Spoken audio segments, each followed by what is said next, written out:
لا نستطيع أن نحتمل، لقد أنهكنا. إننا هنا ضحايا شهداء مع فرق التوقيت فقط. نحن نمضي واحدا تلو الآخر، ولا أحد ينظر إلينا ولا إلى حجم الكارثة والجريمة التي نعيشها في غزة.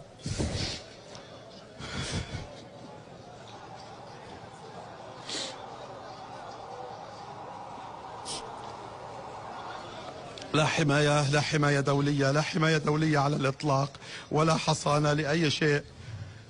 لا تحمينا هذه الدروع ولا تحمينا هذه القبعات، إنها مجرد شعارات نرتديها فقط. هي لا تحمي أي صحفي على الإطلاق، على الإطلاق. لا تحمينا هذه الدروع ولا هذه ما نرتديها فقط، هي شعارات فقط.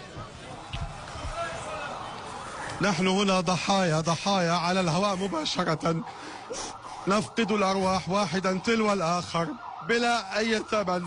نمضي شهداء فقط مع فرق التوقيت.